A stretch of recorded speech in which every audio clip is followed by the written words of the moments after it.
Good morning students. આજે આપણે ધોરણ 8માં ગુજરાતી વિષયમાં અભ્યાસ કરવાના છીએ. 8માં આજે પાઠ 15 બરાબર કાવ્ય છે ગુજરાત મોરી મોરી રે. ઉમાશંકર જોશીએ લખેલી ખૂબ જ સુંદર મજાની કવિતા છે, ગીત છે, કવિતા છે, બરાબર સમજવાની છે. સૌથી પહેલા આપણે કવિ પરિચય વાંચીએ, પછી આપણે કવિતા જોઈશું. તો ઉમાશંકર જોશીનો જન્મ 21/7/1911 થયો હતો અને તેમનું અવસાન 19/12/1988 થયું હતું. ઉમાશંકર જેઠાલાલ જોશીનો જન્મ સાબરકાંઠા જિલ્લાના બામણા ગામમાં થયો હતો. તેમણે ગંગોત્રી, નિષેધ, પ્રાચીના, મહાપ્રસ્થાન, અભિજ્ઞા, સતપદી વગેરે અનેક કાવ્ય સંગ્રહો આપ્યા છે, જે હવે સમગ્ર કવિતા રૂપે ઉપલબ્ધ છે. તેમના શ્રાવણી મેળો અને વિસામો જેવા વાર્તા સંગ્રહો, સપનાના ભારા અને હવેલી એવી એકાંકી સંગ્રહો, ગોષ્ઠી અને ઉઘાડી બારી નિબંધ સંગ્રહો છે. તેમણે પ્રવાસ વર્ણનનો તેમજ ગાંધી કથા જેવા ચરિત્રાત્મક લખાણોએ લખ્યા છે. એમણે બધા જ પ્રકારના નિબંધો લખ્યા છે, બધા જ પ્રકારના કાવ્યોને બધું જ લખ્યું છે એમ. તેમણે વિવેચન, અનુવાદ તથા સંપાદન ક્ષેત્રે પણ ઉત્તમ સાહિત્ય સેવા કરી છે. આ કવિ 1939નો રણજીતરામ સુવર્ણચંદ્રક, 1968નો જ્ઞાનપીઠ પુરસ્કાર તથા કવિની શ્રદ્ધા માટે કેન્દ્રીય સાહિત્ય અકાદમીનો પુરસ્કાર મળ્યા હતા. તેઓ કેન્દ્રીય સાહિત્ય અકાદમીના અધ્યક્ષ પણ રહ્યા હતા. ઉર્મી કે ભાવની સિદ્ધિ, લય સુંદર અભિવ્યક્ત કરતી પદ્ય રચના એટલે ઉર્મી કાવ્ય. આ કાવ્યમાં કવિનો ગુજરાત પ્રત્યેનો પ્રેમ રજૂ થયો છે. ગુજરાતની વિશિષ્ટ ભૂગોળ અને એના ભવ્ય ઇતિહાસના ઉલ્લેખોથી કવિએ અહીં પ્રત્યેક ગુજરાતીના હૃદય વહી રહેલા સ્થળ પ્રેમને જાગૃત કર્યો છે. ગુજરાતનું જાણે આ મહિમા ગાન બની ગયું છે. મહિમા ગાન એટલે મહિમા દર્શાવતું ગાન. ચલો તો હવે આપણે ગીત જોઈએ, પછી આપણે ગીતને સમજીશું.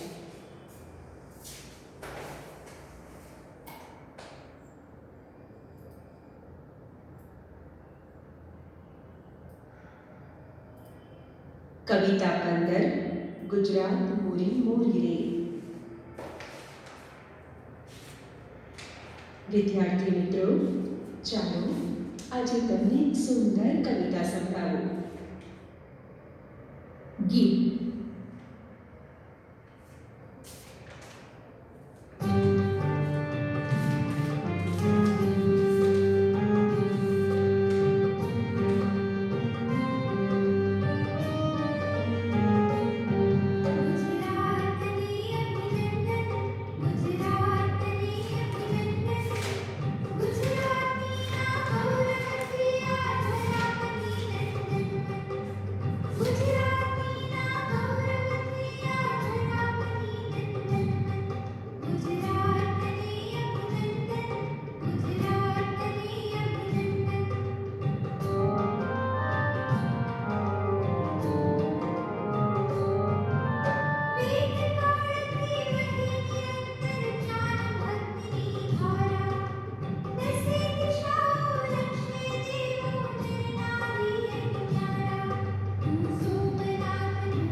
ગુજરાતની અસ્મિતા, ખુમારી અને તેની હિંમતને અભિનંદન આપતી કવિતા તમને જરૂર ગમી હશે. આપણા ગુજરાત રાજ્ય પર કેટલાય કવિઓએ કવિતા લખી છે. એવા જ એક કવિ શ્રી ઉમાશંકર જોશી.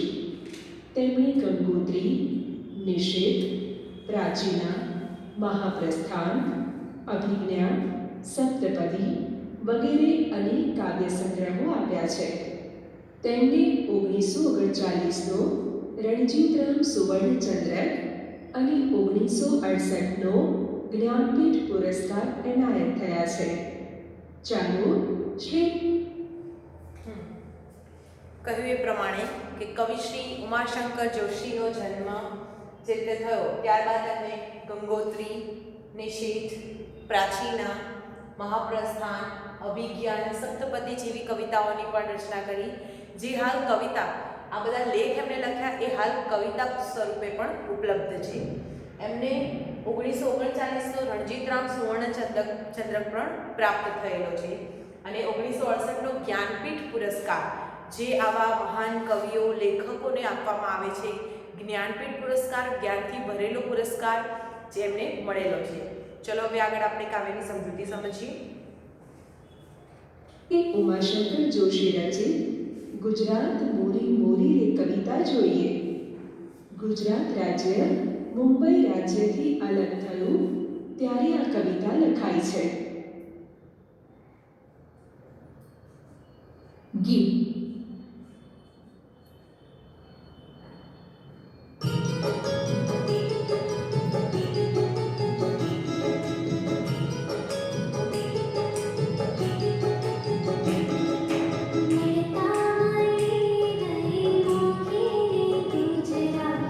ગુજરાત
ખૂબ જ સુંદર મજાની કવિતા હતી. સાંભળીને એકવાર ફરી ગાવાની એકદમ ઈચ્છા થઈ ગઈ. આપણે તો ગઈએ છીએ દર વખતે કવિતા, તો ચલો હવે આપણે ગાઈએ. મળતા મળી ગઈ મોંઘેરી ગુજરાત, ગુજરાત મોરી મોરી રે. મળતા મળી ગઈ મોંઘેરી ગુજરાત, ગુજરાત મોરી મોરી રે. ભારતની ભૂમમાં ઝાઝેરી ગુજરાત, ગુજરાત મોરી મોરી રે. સાબરના મરદાની સોણલા સુણાવતી, રેવાના અમૃતની મરમર ધવરાવતી. સાબરના મરદાની સોણલા સુણાવતી, રેવાના અમૃતની મરમર ધવરાવતી. સમદરના મોતીની છોડે નવરાવતી, ગુજરાત મોરી મોરી રે. સમદરના મોતીને છોડે નવરાવતી, ગુજરાત મોરી મોરી રે. ગિરનારી ટૂંકો ને ગઢ રે ઈડરિયા, ગિરનારી ટૂંકો ને ગઢ રે ઈડરિયા. પાવાને ટોડલે માં કાળી મૈયા, પાવાને ટોડલે માં કાળી મૈયા. ડગલે ને ડુંગરે ભર દેતી હૈયા, ગુજરાત મોરી મોરી રે. ડગલે ને ડુંગરે ભર દેતી હૈયા, ગુજરાત મોરી મોરી રે. આંખની અમી મીટ ઉમટે ચરોતર, ચોરવાડ પાડીએ છાતી શી ઉભરે. આંખની અમી મીટ ઉમટે ચરોતર, ચોરવાડ પાડીએ છાતી શી ઉભરે. હૈયાના હીર પાય હેત ભરી નીતરે, ગુજરાત મોરી મોરી રે. હૈયાના હીર પાય હેત ભરી નીતરે, ગુજરાત મોરી મોરી રે. કોયલ ને મોરને મેઘ મીઠે બોલડે, કોયલ ને મોરને મેઘ મીઠે બોલડે. નમણી પનિહારી ને ભીને અંબોડલે, નમણી પનિહારી ને ભીને અંબોડલે. નીરતી નીરતીર સાર શશા સુખ ડૂબ્યા જોડલે, ગુજરાત મોરી મોરી રે. નર્મદની ગુજરાત દોહલી રે જીવવી, ગાંધીની ગુજરાત કપરી જીરવવી. નર્મદની ગુજરાત દોહલી રે જીવવી, ગાંધીની ગુજરાત કપરી જીરવવી. એકવાર ગાય કે કેમ કરી ભૂલવી, એકવાર ગાય કે કેમ કરી ભૂલવી. ગુજરાત મોરી મોરી રે. ભારતની ભૂમમાં ઝાઝેરી ગુજરાત, ગુજરાત મોરી મોરી રે. મળતા મળી ગઈ મોંઘેરી ગુજરાત, ગુજરાત મોરી મોરી રે. ચલો હવે આપણે એની સમજૂતી જોઈએ. કવિતા સમજૂતી. મળતા મળી ગઈ મોંઘેરી ગુજરાત, ગુજરાત મોરી મોરી રે.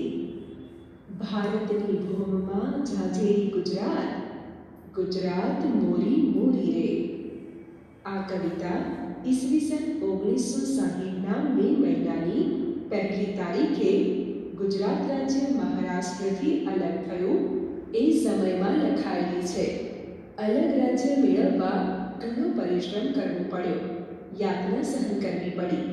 એથી કવિ કહે છે, મળતા મળી ગઈ. એ ગુજરાત મેળવવી ખરેખર મુશ્કેલ હતી. અનેક ક્ષેત્રોમાં આગળ પડતી આ ગુજરાત મારી છે. ભારતના જેટલા રાજ્યો છે એ તમામમાં ગુજરાત રાજ્ય વિશેષ મહત્વ ધરાવે છે.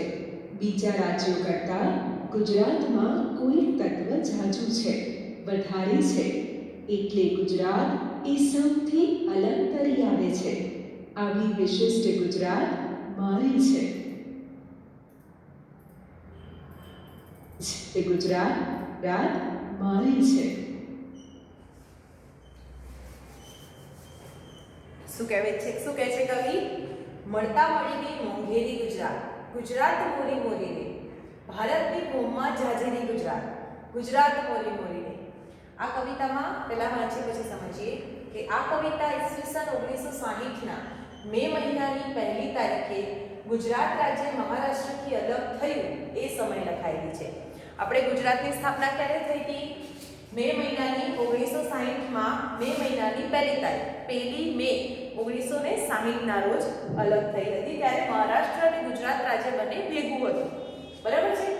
અલગ રાજ્ય મેળવવા ઘણો પરિશ્રમ કરવો પડ્યો, યાતના સહન કરવી પડી. હવે આપણને અલગ ગુજરાત જોઈતું હતું એટલે આપણે ઘણી યાતના એટલે કે મુશ્કેલીઓ સહન કરી. આપણે એ ગુજરાત મેળવવી ખરેખર મુશ્કેલ હતી. ગુજરાત મેળવવી એ ખરેખર અશક્ય હતી. આગળ પડતી આ ગુજરાત મારી છે. ભારતમાં જેટલા રાજ્યો છે એ તમામ ગુજરાત રાજ્યનું વિશેષ મહત્વ ધરાવે છે. બીજા રાજ્ય કરતાં ગુજરાતમાં કોઈક તત્વ ઝાઝું છે, વધારે છે, એટલે ગુજરાત એ સૌથી અલગ તરી આવે છે. આવી વિશિષ્ટ ગુજરાત મારી છે.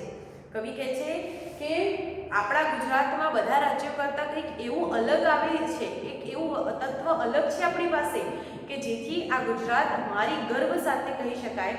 એમાં એક એવા અમુક તત્વો છે જે ખૂબ જ અલગ છે અને એને ગુજરાતનું પહેચાન છે. બરાબર? એનું અસ્તિત્વ છે. ચલો હવે આગળની પંક્તિ જોઈએ. મોરી એટલે મારી, ભૌમ એટલે ભૂમિ અથવા ધરતી, ઝાઝુ એટલે અધિક અથવા વધારે. સાબરના મળદાની સોળલા સુણાવતી, રેવાના અમૃતની મરમર ધવરાવતી, સમદરના મોતીની છોડે નવરાવતી, ગુજરાત મોરી મોરી રે. મારી ગુજરાત સાબરમતી નદીના કિનારે થઈ ગયેલા મર્દાંગીના સપનાઓ સંભળાવે છે અને નર્મદા નદીના અમૃત સમાન જળની છોડ છલકાવે છે તથા જેનો દરિયા કિનારો મોજારૂપી મોતીની છાલકથી અમને નવડાવે છે એ ગુજરાત મારી છે. શું કહે છે? સાબરના મર્દાની સોણલા સુણાવતી. એટલે અમારી ગુજરાત સાબરમતી નદીને, આપણી ગુજરાત સાબરમતી નદીને કિનારે વસેલી છે. બરાબર?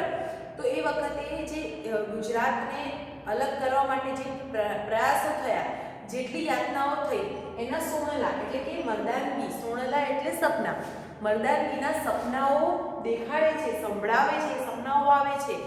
એવી ગુજરાત મારી છે.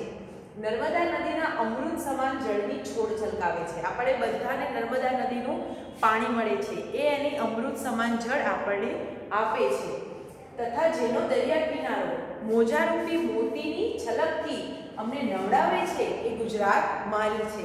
ગુજરાતમાં કેટલો મોટો દરિયો છે આપણને, બરાબર?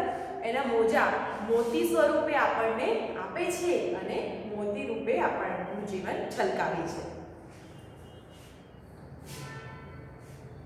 મર્દાની એટલે મર્દાનગી, સોણલા એટલે સપના, સુણાવતી એટલે સંભળાવતી, રેવા એટલે નર્મદા, મરમર એટલે ધીમો અવાજ, છોડ એટલે પાણીનું ઉછળવું અથવા મોજું.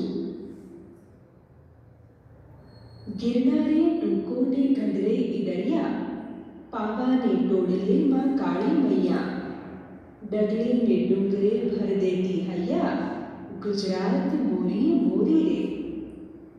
આ ગુજરાતના ગિરનાર પર્વતમાં કેટલાય સળંગ શિખરો છે જ્યાં ઈડરિયો ગઢ છે. પાવાગઢની ટોચ પર મહાકાળી માતા બિરાજમાન છે. આ બધા પાવન સ્થળે જવાથી અને આ ડુંગરા જોવાથી અમારું હૈયું પ્રેમ ભાવનાથી ભરાઈ જાય છે. એ ગુજરાત મારી છે. ગિરનારી ટોપોને ગઢરે ઈડરિયા. બરાબર? ગિરનારની પર્વતમાં કેટલાય સળંગ પર્વતો છે, એમાં ઈડર નામનો એક ગઢ આવેલો છે. બરાબર છે? બરાબર. હવે પાવાગઢની ટોચ પર મહાકાળી માતા બિરાજમાન છે. બરાબર. પાવાગઢ જઈએ આપણે તો ત્યાં કોણ બિરાજમાન છે? મહાકાળી મૈયા બિરાજમાન છે. આ બધા પાવન સ્થળે જવાથી મારું હૈયું, મારું હૃદય, આપણું હૃદય આમ ગર્વથી ફૂલીને અને શ્રદ્ધાથી ભરાઈ જાય છે. હૈયું ખુશ થઈ જાય છે. બરાબર. આવી ભાવનાથી ભરાયેલું મારું ગુજરાત, આવી ભાવના આપતું મારું ગુજરાત આ મારું છે. ટૂંક એટલે પર્વતનું શિખર, ગઢ એટલે કિલ્લો, ટોડલો એટલે બારસાખની બહાર દેખાતો ઉપલા છેડાનો ભાગ. આંખની અમીની ઉમટે ચરોતરે, ચોરવાડ વાડીએ છાતી શિયુપે, હૈયાના હીર પાઈ હેત ભરી નેત્રે, ગુજરાત મોરી મોરી રે. આ ચરોતરના લોકોની અમૃત ભરેલી નજર ઉમટી પડી છે. સૌરાષ્ટ્રના દરિયા કિનારે આવેલું ચોરવાડ જેવું ફરવાનું સ્થળ જોતા હૃદય કેવું ઉભરાઈ જાય છે. આમ ચરોતર હોય કે ચોરવાડ, દરેક જગ્યાએ પોતાના હૈયાનો પ્રેમ પીવડાવીને જે હંમેશા પ્રેમ વરસાવતી રહે છે એ ગુજરાત મારી છે. આંખની અમીમીટ ઉતરે ચરોતર. બરાબર. પછી આ ચરોતરના લોકોની અમૃત ભરેલી નજર જોઈને, બરાબર છે, ખૂબ જ નજર ઉમટી ભરી પડે છે. ચોરવાડ વાડીએ છાતી શી ઉભરે. સૌરાષ્ટ્રના દરિયા કિનારે આવેલું ચોરવાડ એવું ફરવાનું સ્થળ એટલું સુંદર છે કે તેને જોઈને આપણે ગર્વથી, અભિમાનથી આપણી છાતી ફૂલી જાય છે. બરાબર. તેવું સ્થળ જોતા આપણું હૃદય કેવું ઉભરાઈ જાય છે.